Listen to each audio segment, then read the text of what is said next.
بسم اللہ الرحمن الرحیم۔ السلام علیکم۔ آپ سب کو نصیحت چینل پر خوش آمدید۔ دوستو، آج آپ کو حضرت موسیٰ علیہ السلام کے دور کا ایک واقعہ سنائیں گے جس میں ایک سامری نامی شخص نے بنی اسرائیل کو گمراہ کر دیا۔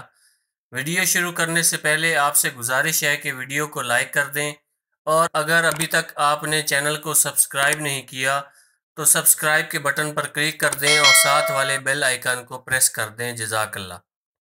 دوستو، فرعون کی ہلاکت کے بعد بنی اسرائیل اس کے پنجے سے آزاد ہو کر سب ایمان لائے، اور حضرت موسیٰ علیہ السلام کو خداوند کریم کا یہ حکم ہوا کہ وہ 40 راتوں کا کوہ طور پر اعتکاف کریں، اس کے بعد انہیں کتاب تورات عطا کی جائے گی۔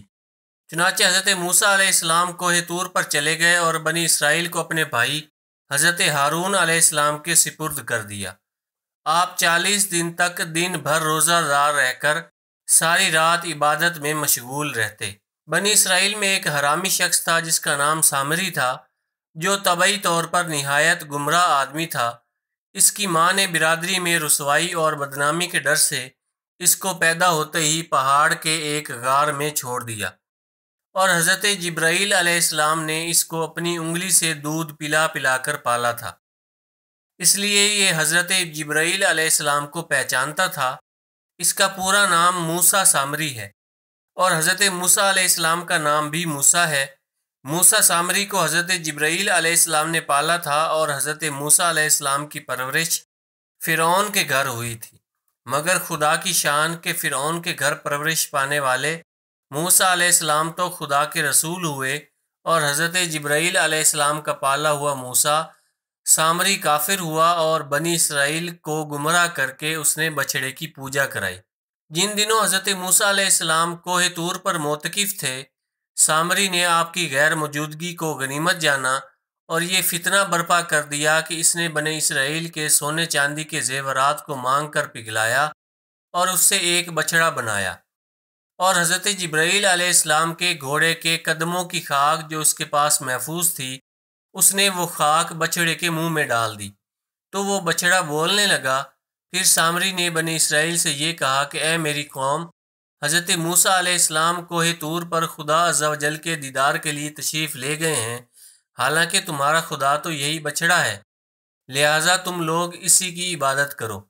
سامری کی اس تقریر سے بنی اسرائیل گمراہ ہو گئے، اور 12,000 آدمیوں کے سوا ساری قوم نے چاندے سونے کے بچڑے کو بولتا دیکھ کر اس کو خدا مان لیا، اور اس کے آگے سر بسجود ہو کر اس بچڑے کو پوجنے لگے۔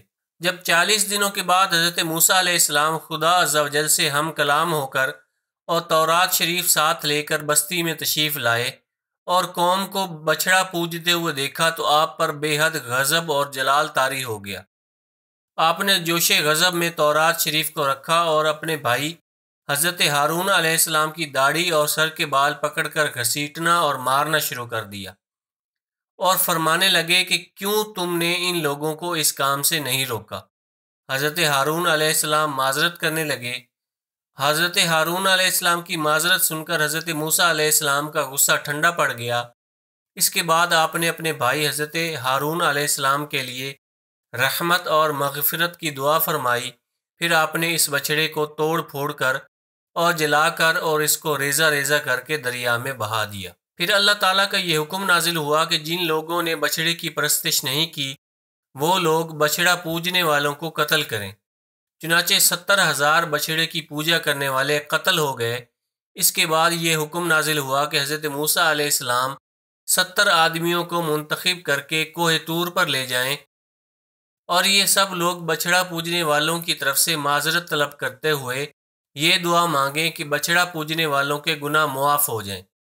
چنانچہ حضرت موسیٰ علیہ السلام نے چن چن کر اچھے اچھے 70 آدمیوں کو ساتھ لیا اور کوہ طور پر تشریف لے گئے۔ جب لوگ کوہ طور پر طلب معذرت اور استغفار کرنے لگے تو اللہ تعالیٰ کی طرف سے آواز آئی کہ اے بنی اسرائیل، میں ہی ہوں، میرے سوا تمہارا کوئی معبود نہیں، میں نے ہی تم لوگوں کو فرعون کے ظلم سے نجات دے کر تم لوگوں کو بچایا ہے، لہٰذا تم لوگ فقط میری ہی عبادت کرو اور میرے سوا کسی کو مت پوجو۔ اللہ تعالیٰ کا یہ کلام سن کر یہ 70 آدمی ایک زبان ہو کر کہنے لگے کہ اے موسیٰ، ہم ہرگز آپ کی بات نہیں مانیں گے جب تک ہم اللہ تعالیٰ کو اپنے سامنے نہ دیکھ لیں۔ یہ 70 آدمی اپنی ضد پر بالکل اڑ گئے کہ ہم کو آپ خدا کا دیدار کرائیے، ورنہ ہم ہرگز نہیں مانیں گے کہ خداوند عالم نے یہ فرمایا ہے۔ حضرت موسیٰ علیہ السلام نے ان لوگوں کو بہت سمجھایا، مگر یہ شریر اور سرکش لوگ اپنے مطالبات پر اڑے رہ گئے، یہاں تک کہ اللہ تعالیٰ نے اپنے غضب و جلال کا اظہار اس طرح فرمایا کہ ایک فرشتہ آیا اور اس نے ایک ایسی خوفناک چیخ ماری کہ خوف و ہراس سے لوگوں کے دل پھٹ گئے اور یہ 70 آدمی مر گئے۔ پھر حضرت موسیٰ علیہ السلام نے خداوند عالم سے کچھ گفتگو کی اور ان لوگوں کے لیے زندہ ہو جانے کی دعا مانگی تو یہ لوگ زندہ ہو گئے۔ اس واقعے سے یہ سبق ملتا ہے کہ اپنے پیغمبر کی بات نہ مان کر اپنی ضد پر اڑے رہنا بڑی ہی خطرناک بات ہے۔ پھر ان 70 آدمیوں کا مر کر زندہ ہو جانا یہ خداوند قدوس کی قدرت کاملہ کا اظہار اور اعلان ہے، تاکہ لوگ ایمان رکھیں کہ اللہ تعالیٰ قیامت کے دن سب مرے ہوئے انسانوں کو دوبارہ زندہ فرمائے گا۔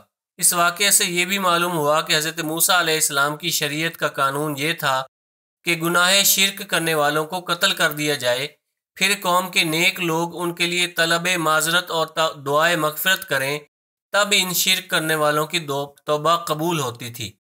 مگر ہمارے حضور سید الانبیاء خاتم النبیین صلی اللہ علیہ وآلہ وسلم کی شریعت چونکہ آسان شریعت ہے، اس لیے اس کے قانون میں توبہ قبول ہونے کے لیے یہی کافی ہے کہ گناہ کرنے والے نے اگرچہ کفر اور شرک کا گناہ کر لیا ہو، سچے دل سے اپنے گناہ پر اللہ تعالیٰ کے حضور شرمندہ ہو کر معافی طلب کرے اور اپنے دل میں یہ عہد اور عزم کرے کہ پھر وہ یہ گناہ نہیں کرے گا، تو اللہ تعالیٰ اس کی توبہ قبول فرما لے گا اور اس کے گناہ کو معاف فرما دے گا۔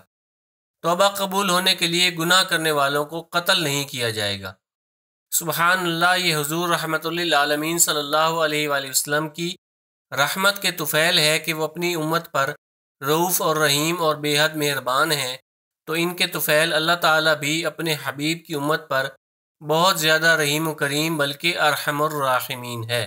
اس واقعے سے یہ نصیحت بھی ملتی ہے کہ علماء کرام کو کبھی بھی اپنی عوام کی طرف سے غافل نہیں رہنا چاہیے، بلکہ ہمیشہ عوام کو اسلام اور مذہب کی باتیں بتاتے رہنا چاہیے۔ آپ نے دیکھا کہ سامری نے 40 دن حضرت موسیٰ علیہ السلام کی غیر موجودگی سے فائدہ اٹھا کر ساری قوم کو بہکا کر گمراہ کر دیا۔ دوستو، اگر آپ کو یہ ویڈیو پسند آئی ہے تو اسے لائک کر دیں اور دوستوں کے ساتھ شیئر کر دیں۔ جزاک اللہ۔